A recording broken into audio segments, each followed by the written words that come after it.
So, our scripture lessons assigned for us today are scriptures for a homeless people. Scriptures for a homeless people. Where's your home? When I started out in ministry, I was in Western Michigan. Beautiful place. But the floor, you know this, Bonnie, the economic floor fell out. Muskegon, Michigan. It was beautiful. But I wasn't from Michigan. I was from a little town between Baltimore and Richmond called Washington, D.C.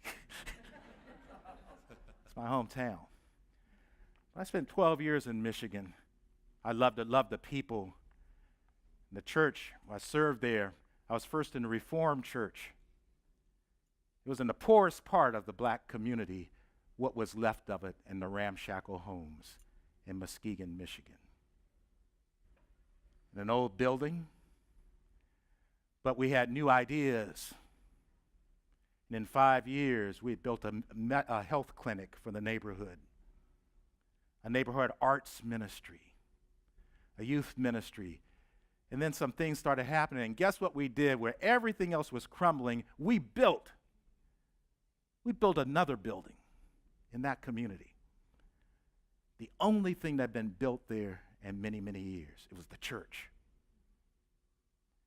But still, I had pangs of home. Home for me was the East Coast. And I remember driving up toward Ludington, Michigan. I like to do that because that's where the rolling hills were. You know, much of Western Michigan is flat. Big vistas, big sky. But to me, home was not big sky. It was hills and trees and creeks. And whenever I drive up there and see those hills, and I went and would say to my wife, this reminds me of home. Home. Whenever we have parties, a dinner party, we have a question of the night. And the question for a couple of years was this, for all our dinner guests: where is your ancestral home? Your ancestral home. And they can define it anywhere, any way that they wanted to. And of course, some would talk about Scotland, Ireland, Italy, Spain, Mexico, Ghana. For me, the descendant of slaves in America, that's an interesting question. Where is my home? But I'd normally talk about being raised on a farm outside Fayetteville, North Carolina in the summer times, and how with all the relatives around there, that was home. Where is your home? What is your home? Is it a geographical place? Many believe so. Many think so. Several years ago, Kathleen Norris wrote about her being a poet in New York City with her husband, but her grandparents had died and she had to take care of the estate at their home. Where? Right on the border between North and South Dakota. She thought she was a New Yorker, but she got there on the plains, and that which she thought would take a month or two took 20 years. She found her home there, and she found God. And she wrote about it. She named the book Dakota, a Spiritual Geography. And it did set me thinking. It helped me to realize at a certain point in my ministry, I was in the wrong place. Because sometimes I think spiritually we resonate with certain places. And we say, that's home for me. And whereas I can look out at just acres and acres of flat cornfield and think, this literally happened to me. But then the guy next to me went, home. But yet there are limits to that, aren't there? There are limits to geography being your home. Take the Holy Land, for example. A land blood-soaked over the centuries of tens of thousands of people killed because they wanted a home. Our Jewish brothers and sisters need a home, and that's home for them. And that needs to be honored. It's a home. We all need home. The Palestinians need a home, and that's their home. So how can it be? Can it be that the children of Abraham, the Jewish children of Abraham, and our Muslim and Christian children of Abraham, can they find a way to say, this is our home? Our home, not my home and your home, but our home. Is home for you a particular dwelling, a kind of place? Many Americans think so. We have found that since 1950, the average size of the American home has more than doubled, while the average size of the American family has been halved. Bigger homes, bigger houses for bigger people. What did I say? Bigger houses for fewer people. Yeah, well. We're probably all bigger. Well, I'll just speak for myself. My clothes are shrinking. And the size is bigger. The ceilings get higher. There are more bathrooms. How many of you were raised in a one-bathroom house? How many of you had a bathroom? Nobody goes into a one-bathroom house anymore. More bathrooms, bigger ceilings, bigger kitchens.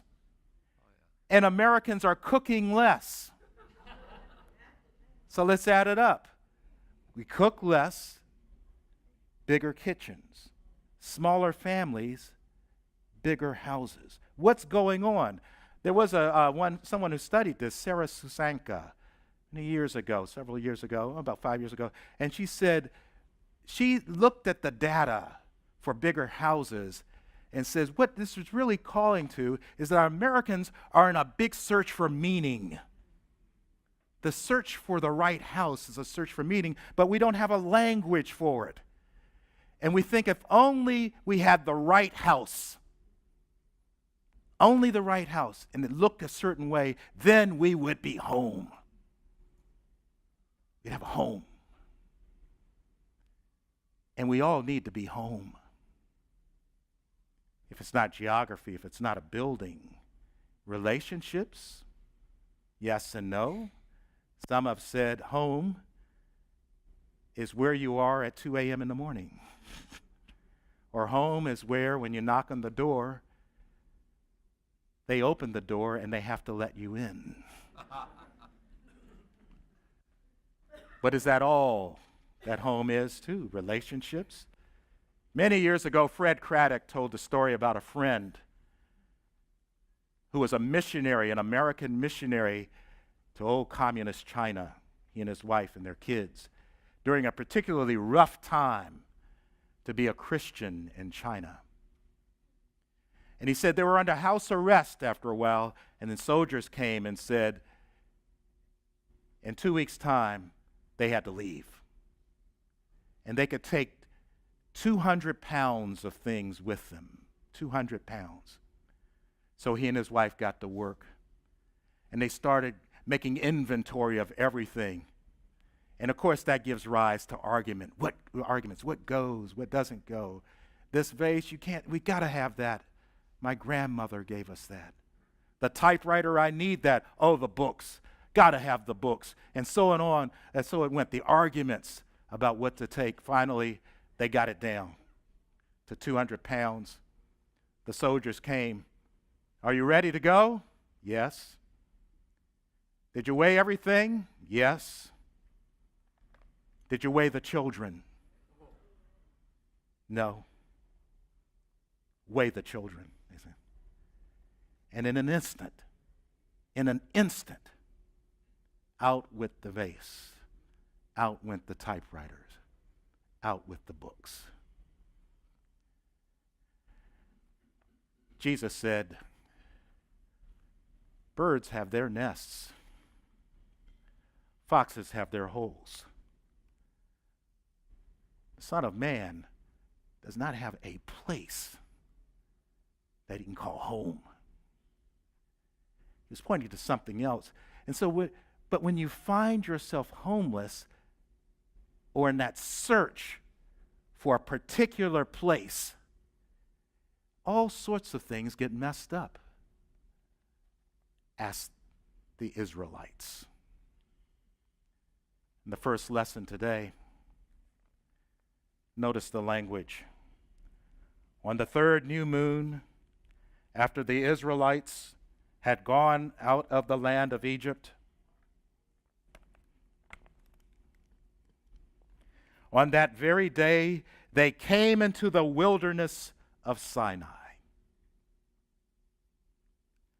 Second sentence. They had journeyed from Rephidim, entered the wilderness of Sinai, and then encamped in the wilderness. 3 times I'm struck by that. In the first sentences, in the wilderness, in the wilderness.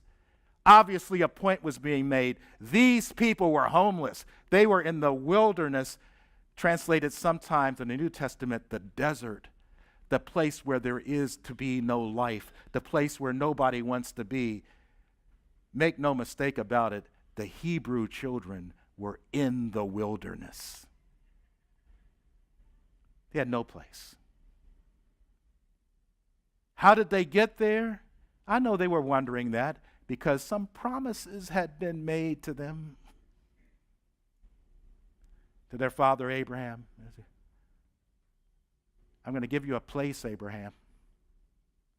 I'm going to give you a home.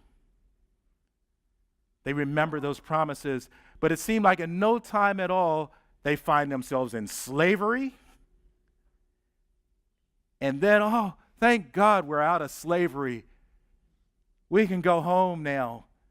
But for the next 40 years, where are they? In the wilderness.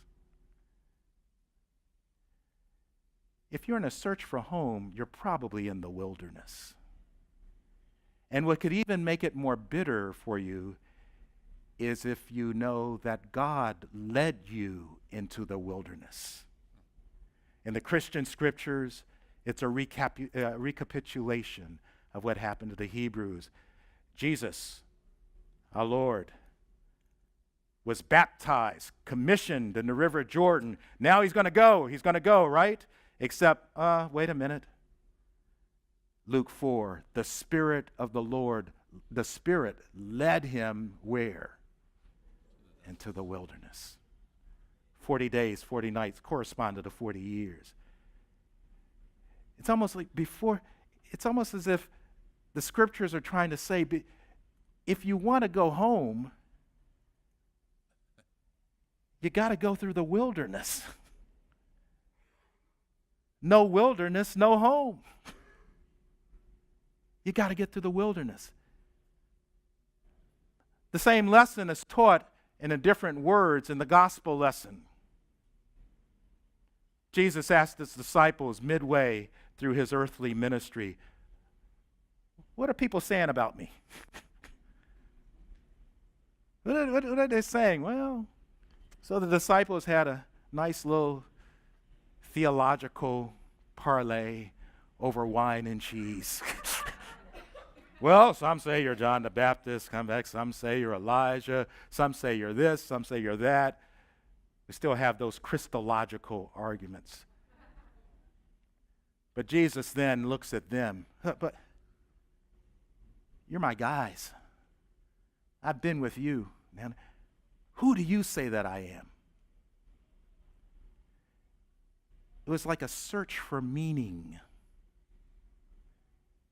Simon said, you're the Messiah. You're the Christ, the Son of the living God.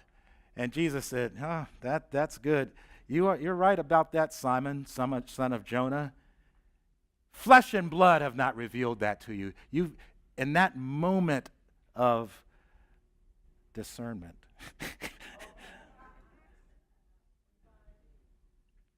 Simon's eyes were open. Jesus said, on this rock, I'm going to build my church. Nothing will prevail against it. And then he began to tell them what that means.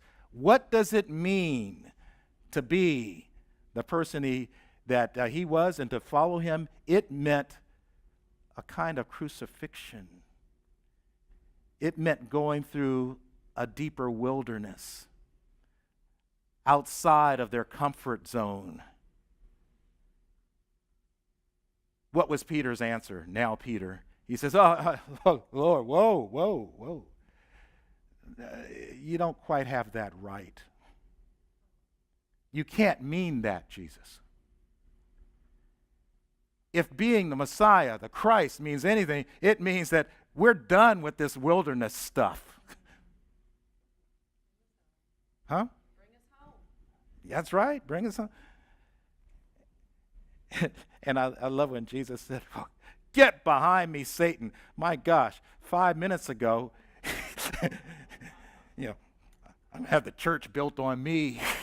I'm Peter, I'm Peter. And all of a sudden, he's Satan, and he says, you are a hindrance to me. He's speaking out of his humanity. 5 minutes ago, he was up top, in line with the Spirit and all that. Now he's Satan. I'm telling you,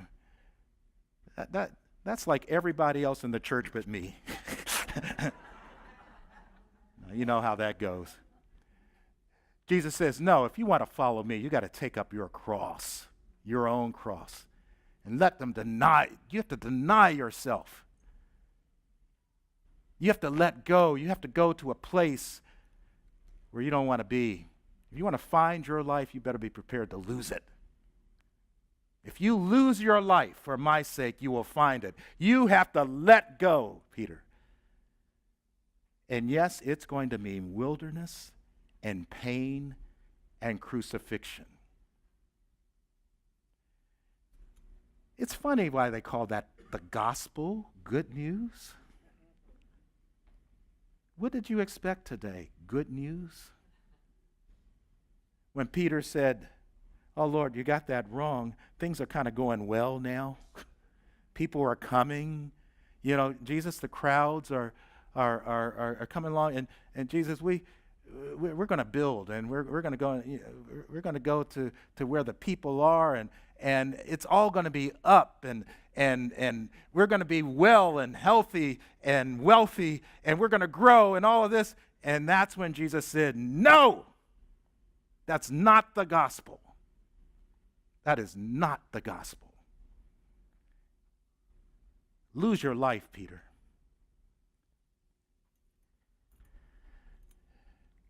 What does that mean for the church? Could it be that the idolatrous attachment to things and buildings is a misdirected search for meaning? It's the desperate cry of a people wanting a home, but they haven't realized that their home is like that of a turtle. A turtle carries her or his home on their backs. And turtles go slowly through the world, and that's their home. I know some communities that have done that and that are doing that.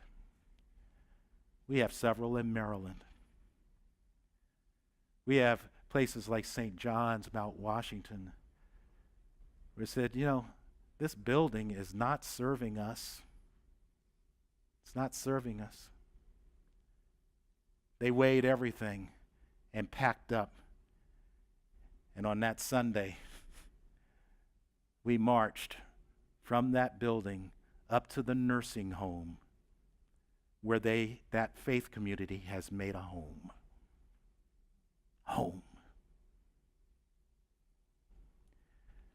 We've got churches that are planting They're literally planting gardens for people in their community. And you know that talk last night by Ray. In a sense, he was talking to us about planting gardens, but what was he doing the whole time? He was cultivating the soil of this gathering to be in a space where we can think growth. Growth. Plant gardens, yes, but plant anything. Plant anything. Plant a ministry, not a church. Do some plantings. Plant a health clinic. Plant a daycare center. Plant a garden. Plant anything. Cultivate the soil to say, this home is not this building.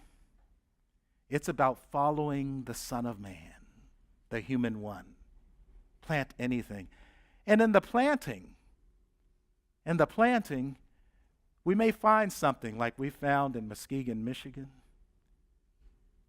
and we find in other communities. We find in a place like St. Luke's in Baltimore.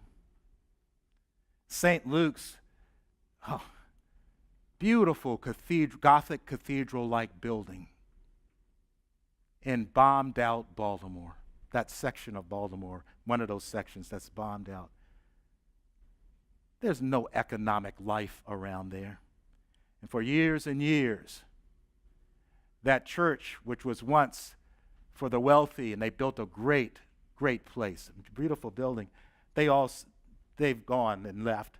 They left an endowment until they spent it down in the last 5 to 10 years of their life. Why did they spend it down? Because they refused to plant anything anymore.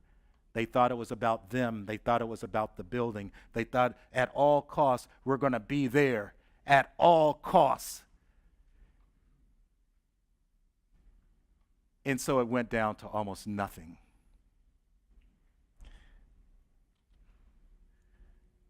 And yet, there are a few people there and a couple of priests the last 5 years who said, there's something here. There's something here. And I came, Dan knows all this, I came within seconds of closing that parish. But a priest, he was a retired priest. I'll tell you, he was Van Gardner. He was the dean of our cathedral, our 1,000-member cathedral in Baltimore, thriving and all that. He retired, and he heard that I was going to close St. Luke's. He came to my office. He said, Bishop, let me go there. I want to go there. I remember those conversations. It brings tears to my eyes. He could have retired and been on a golf course. Bishop, send me to St. Luke's. Went to St. Luke's, and I said, okay, but you can't worship in that building. Can't afford it. Well, boarded up. He says, okay. So they were in the undercroft, in a little space. I says, yeah, you can afford that. We'll figure out later what to do with the big Gothic space. So there's in the space. And then as time goes on, they started doing things with kids in the neighborhood. And I remember I went to the church once, and the church was mostly, the one who started the process was another priest, a young African-American woman priest, who then moved on, Glenna did, to another place where she's planting some new things. And so Van came and continued that, and I went there, and there were about 20-some kids and about 5 adults. And I went, now isn't this something? Most of our churches have all these adults and they're looking for kids. St. Luke's had all these kids. Where are the adults? Adults started to come. Guess what happened Easter Sunday? Easter Sunday, and they prepared for this, they went up and said, well, we can do a Sunday in that church. They started fixing up the old church, 75 people were there a Sunday, on Easter Sunday. 75 people. New life. Doesn't appear like that building's going to go now. Why? Because the people who were there got it. It's about planting. It's about planting gardens in the community. And guess what? They started to come. They started to come. When you're planting, you ain't got time to die. I talk with a number of congregations who are scared to die. They don't want to die. Bishop, did you come to close us now? We're going to die. And sometimes, if I could figure out a pastoral way to say it, I would say this. It's not a bad thing to die. It's not a bad thing to lose this, because something else can be planted. It's not a bad thing. And that happened just over the weekend. And another of my churches in Appalachia, Western Maryland, there's nothing there. I mean, nobody's moving in, economically falling through the roof, falling through the floor. And I'm looking at about 8 or so people. Nobody there was younger than 75. I decided long since I'm not closing them. They can be there as long as they want.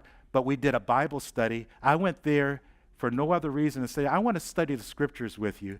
And I went there. We spent a whole evening in Bible study of Isaiah 49.